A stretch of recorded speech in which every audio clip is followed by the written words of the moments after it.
Naku mga ka-good news, meron palang 19 or 19 kinds of firearms na license itong si Kibuloy. Nakapangalan sa kanya ito, kaya ito'y nire-revoke na ang mga lisensya nito ng PNP, kaya gusto ng PNP na isuko na ito ni Kibuloy. Narito ang ulat galing kay John Veneracion sa saksi. May 19 na armas ang wanted na si Pastor Apollo Kibuloy ng Kingdom of Jesus Christ. Pero ngayon, alinsunod sa 3 pahinang resolusyong permado mismo ni PNP Chief Romel Francisco Marbil, the license to own and possess firearms and firearms registration of Apollo Carion Kibuloy are hereby revoked immediately.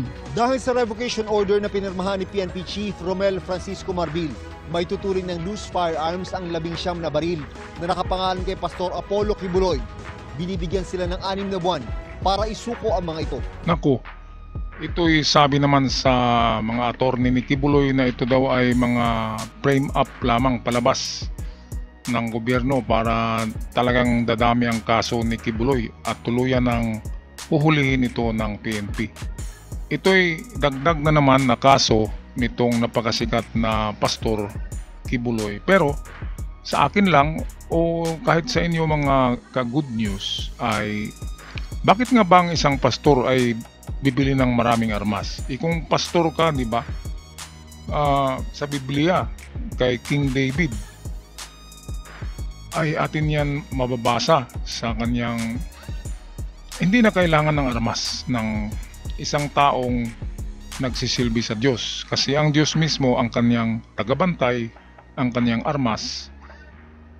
Meron ngang verse dyan sa Biblia na nagsasabi na when I walk to the valley of death, I will fear no evil because the Lord is my shepherd. Yan ay Salmo 21. Kaya kung ikaw ay tunay na pastor, ay dapat hindi ka matatakot sa kamatayan. Kasi nandyan palagi ang Diyos sa likod mo. At ang Diyos mismo ang magprotekta sa iyo, ang Diyos mismo ang nagsisilbing armas mo na magprotekta sa iyo. At bakit bibili ka ng armas? Wala ka ng pagkakaiba pa sa mga hoodlums, di ba? Kung hindi po nila ito maibabalik po dahil considered loose firearms na rin po ito, maaari po silang maharap sa kaso for illegal possession of firearms. Ang revocation order ay rekomendasyon ng PNP Firearms and Explosives Office.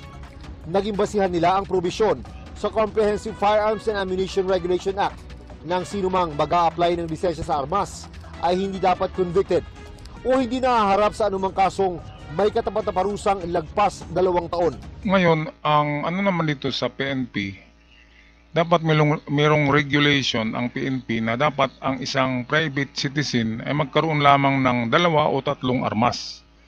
Kung susobra na yan sa 10, sobrang dosina na yan 19 kaklaseng armas, siguradong mayroong mga high firearms diyan na powerful talaga. Kaya dapat i-regulate yan, lalo na kapag pastor, dapat mayroon lang siyang isang firearm na siguro pistol pwede na. Kasi pastor ka naman, hindi ka naman businessman, di ba?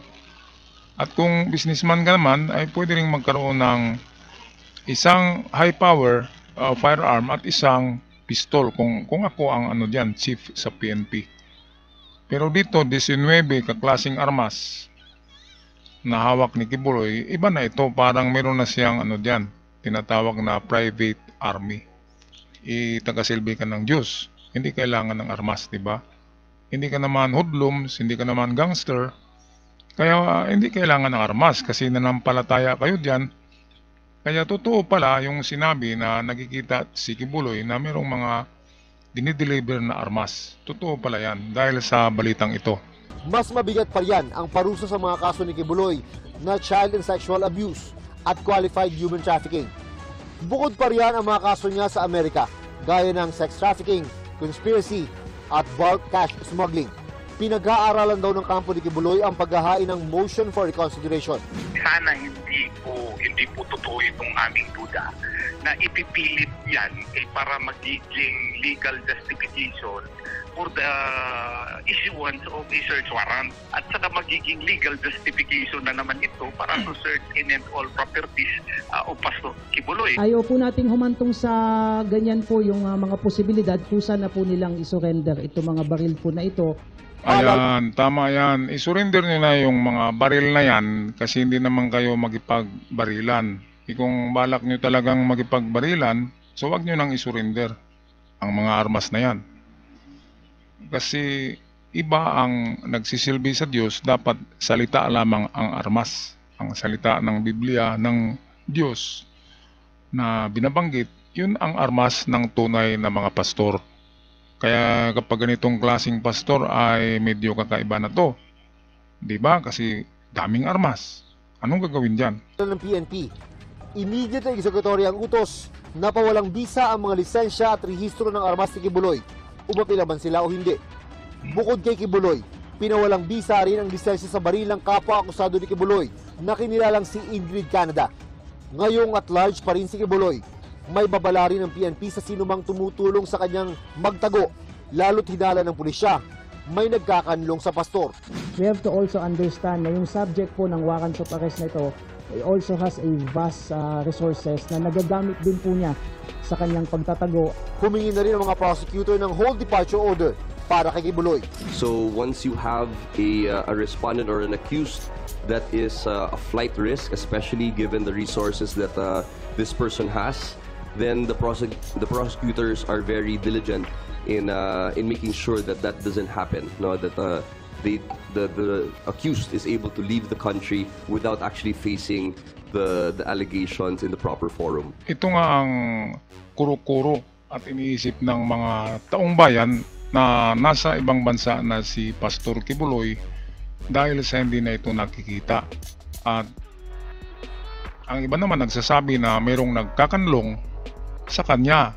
Nako, alam naman natin kung sino ang nagkakanlong dyan, di ba? Diyan sa Mindanao. Kaya wag na natin yan banggitin kasi kahit mga kapulisan ay hindi nga kayang pasukin ang mga lugar na kung nasaan nariyan si Kibuloy. Napaka-powerful talaga ng tao na yan. Imagine, kahit gobyerno ay kaya niyang paglaruan. Kaya dapat lang merong ano talaga to. Sa akin lang to na opinion, mga ka-good news. So hanggang sa muli na lamang, sana ay liliwanag na rin ang mundo ni Kibuloy at haharap siya sa mga akusasyon na ito para malinis niya ang kanyang pangalan.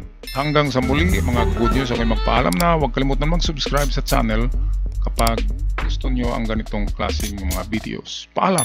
God bless!